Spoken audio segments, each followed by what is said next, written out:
Well, this is unlike me. I very seldom post anything online. Stay fairly private. But I caught a video here a while back from a fella down in Alabama. Goes by the handle of Plowboy's Ghost, and he was talking in this particular video about Alabama grizzly guns and his Ruger single action. Specifically about loading it with a 300 grain Lee round nose flat point bullet. He made a lot of good points, and I'm not disagreeing with anything that he said. I've shot this particular bullet for a number of years now, probably going on 25, and I've had great successes with it. I've also had some experiences that, given the load data that I was using, the published load data, that kind of made me back up and take a second look. Started out H110, slow burning Magnum handgun powder, and we went to the top of the chart trying to, build a boar load, wild boar hunting load for a six gun. And then later on, I acquired a 92 replica, 1892 Winchester replica, phenomenally accurate rifle. I gave it to my son, my youngest son, and I kind of regret that, but it is what it is. I've replaced it since then with a Marlin, 1894. But the subject of this conversation here is heavy bullets.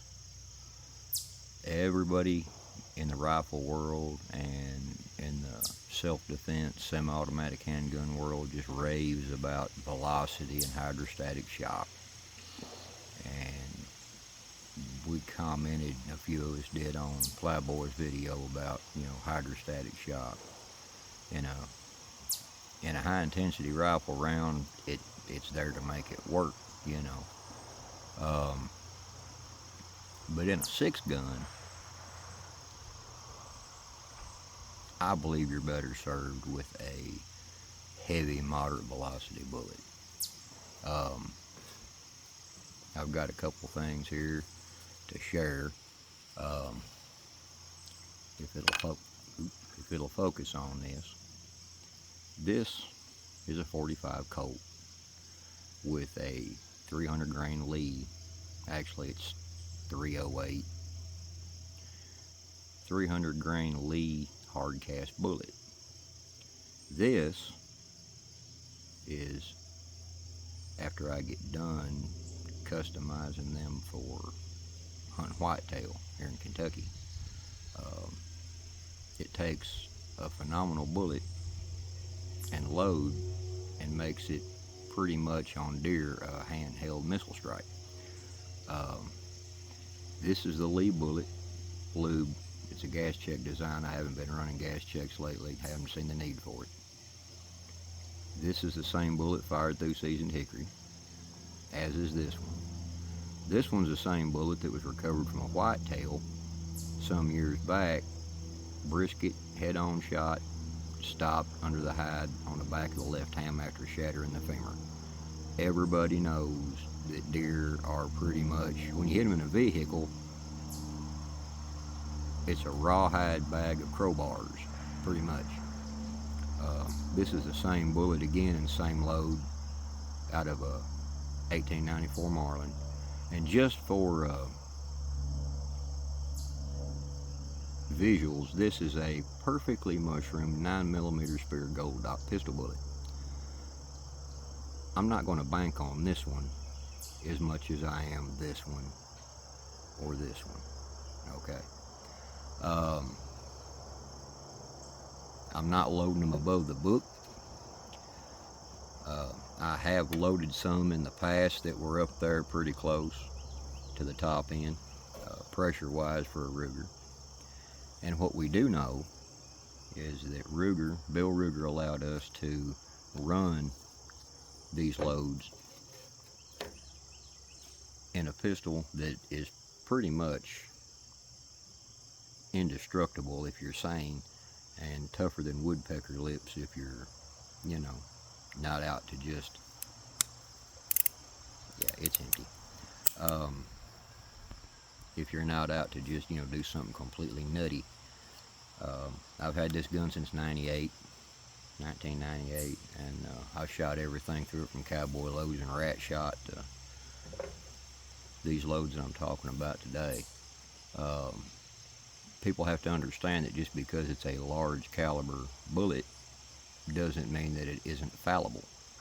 A good friend of mine years ago, when night muzzle loaders really got popular, he hunted with a BK-92 50 caliber, and he was hung up on sabots, 180 grain 44 caliber XDP bullets in a sabot, and he was loading 100 grains of black, 3F or 2F black, and a rather Pyrodex. He thought black powder was too dirty, so he shot substitutes. But I remember one hunt in particular where he shot at a doe with it, and he hit about a 3-inch doty white oak limb, just rotten white oak limb, that was between him and the deer. I trailed that deer for him that evening. We found her. She was wounded, but nonetheless for wear when it came to getting out of the country. The bullet expanded, the 180 grain bullet expanded on the tree limb, and she got a superficial shoulder wound out of it. There's no doubt in my mind that deer healed up. I don't think it went past the shoulder blade. From what I could tell when she jumped up, it caught the center of the shoulder blade right where he was probably aiming, and deflected with a real nasty flesh wound. I tried to tell him, I've been a big fan of Lee molds for years, and I've loaded her 360 grain improved mini for a 50 caliber, and that's all I deer hunted with for years and years, was a 360 grain hollow base Lee mini. Never had an issue with it, never lost a deer to it, but you get a big chunk of lead moving, whether it's moderate or fast, and it's really, really hard to stop. You can drill oil wells with some of these loads they've got on the market these days. The only reason I'm not hunting with buffalo bore or grizzly ammunition or Garrett or whoever else is out there peddling it is because where they want $60 or so for 20 rounds, I'm loading these for about $6 for 50 rounds. It doesn't take a rocket scientist to do the math on that. We have learned through trial and error, that certain bullet designs look good on paper. Certain handgun loads look good on paper. But where the rubber meets the road is when you smack them into meat out here in this country, and whether they work or not. Core jacket separations are a bad thing on game animals. Lack of penetration is a bad thing. It's like I told Plowboy in a comment that I left on his video, a hole lets important things out. A big entry hole lets more of the important things out. A big entry and a big exit let a whole lot more of important things out a whole lot faster. And that means shorter blood trails if there is any at all. The deer I killed with that 300 grain there with that frontal chest shot, it was what I call a light switch kill. Hammer fell and he did too right there. The blood trail wasn't 6 inches long. The good Lord blesses me to be on this earth and keep using them. I'm going to keep using them. My dad tried the same load, and I backed off the H110. I went back to a blue dot load, about 1,080, 1,100 feet per second out of my pistol, and that load out of his rifle was clocking 1460, 1480 something, and he killed a deer with it. Next shot, he said it sounded like he slapped a country ham with a 2x8 plank down there on that end of the pasture. They're decisive, they're devastating, they're economical, if you're a hand loader. And John Linebaugh said it best, I guess. It's horsepower. Um, Shooting a deer with a fast light bullet in a handgun, I'm not going to pick on 357. I've shot them, I've owned them. But when it comes to raw, unadulterated power, a large, whether it's a 44, 45, 41, I'm not a big fan of the 460s and the 454s and the 500s. I can't carry that on my belt and work all day. I can't carry it in bush hog. I can't carry it in cut firewood. I want something that's packable. And if you're in the loop with Jim Taylor and some of the old six-gun men, a practical, packable revolver, something handy that doesn't weigh you down and make you walk cockeyed, and quick in the hand, quick to get into action. Yeah, I'd love to have a 5-shot, custom, whatever, pick a maker. John's gone now. Hamilton, I guess, is still, Hamilton Bowen, still in business in Tennessee. And Freedom Arms was making the 97 little trim 5-shot that was actually smaller and tidier than a Colt single action Army. I don't think they're quite as strong as the Rugers are, the large frame Rugers. I don't cowboy action shoot, so I don't really need a new Vaquero. But just an everyday working utilitarian, the Blackhawks, I love the Bisley frame when it comes to heavy recoil. But as far as an everyday farm gun, ranch gun, just in case you walk up on something that's meaner than you type gun, out in rural settings anyway, I couldn't pack this in town for concealed carry. I probably could in cold weather, but you have over-penetration issues, and you have, of course, judges claiming you were trying to be Wyatt Earp or whatever, comes into their head. But just without reading too much into it, an everyday, handy, do-all, within its range working gun, and believe me, these bullets will penetrate, these loads and these type of bullets will penetrate extremely deep distances. Through game animals, I know for a fact this particular bullet cast right. I used to water drop them in, quench them in a bucket of water right straight out of the mold, and they would shoot through an 8-inch wild cherry, an 8-inch sycamore tree, through and through it, out the back, end to end on whitetails with lighter loads around 1,000, 1,100, like I mentioned. I changed powders again out of boredom more than anything. Curiosity killed the cat, but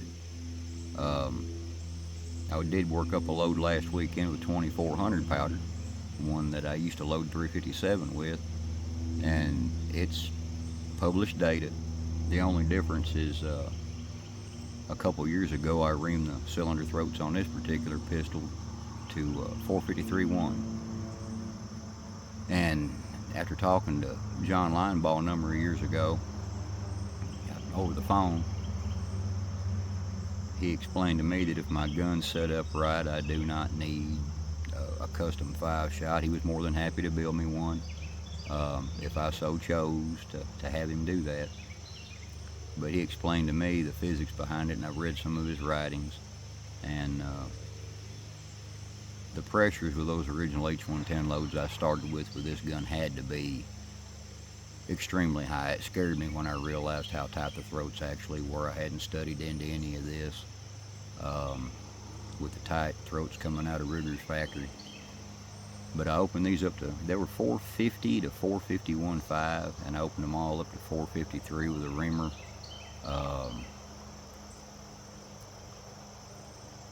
Instantaneously the accuracy improved with this pistol. Since then I've done 4 more for family members. My oldest son's Blackhawk, 5.5-inch Blackhawk. I've done a 7.5-inch Blackhawk for my dad. I've done a 4 5/8 Blackhawk for my mom, and I've done a 5.5-inch Blackhawk for a co-worker. And in all cases, the accuracy has improved by at least 100%. If you were shooting a 5-inch group before, at whatever distance, it took it down to 2.5, you know. And it reduces pressures as well. Jacketed bullets, I don't think it's a big deal as far as the bore. But when you're shooting cast lead, if you're shoving a lubricated lead bullet through a chamber throat that is too tight, what you're going to end up with is a naked bullet entering your forcing cone. And naked lead bullets aren't any good for anybody. Sure not good for your pistol barrel. The fouling's extreme, gas blow-by is extreme. When you're taking a 450 or 451 bullet and running it down a 452 bore, think bad piston rings in an engine. You know, the blow-by is horrendous. So that's where you're at with that.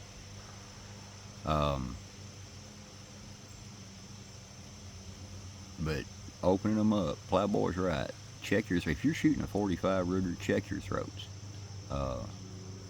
Get you a good set of calipers, not junk Harbor Freight calipers, but a good set. I use Starrett's. Get a good set of accurate calipers and measure your throats, every one of them. Go all the way around the cylinder. You will see a variance. The pilot reamer I bought, I think, came out of Florida. I think I gave $20 for it. I didn't figure on using it more than once, and it's held up fine. I took a 45 Colt case and cut it off right up here ahead of the rim, fired case, and tapped it down over the reamer from the front until it bottomed out. I couldn't get it any farther, and I lined it up where it was back at the back of the cylinders. The reamer cutters were coming out the front, full diameter, and it makes a real good guide, and it protects your cylinder from the flutes on the reamer, the cutters. And you just chuck it in a vise with a piece of leather wrapped around it, and take a tap handle and tap wrench, and keep everything oiled up real good. Works like a top, and the results speak for themselves. I'm not a know-it-all. I'm just a shade tree ballistics guy that loves to hunt and shoot, and I'm glad to see there's more like-minded people out there that have discovered these things. Glad I'm not an oddity, but I appreciate y'all taking the time to listen to me run my mouth about this, and if you want to see me post any more videos as far as things I've learned over the years when it comes to things like this, or if anybody's interested in some bullet testing videos or anything, leave a comment and we'll see what I can do. I stay busy pretty much all the time, but this may be something worth pursuing as far as just sharing knowledge. So y'all stay safe. Don't take unnecessary chances when it comes to your loads and your guns, but let's just keep it going. All right, thank you.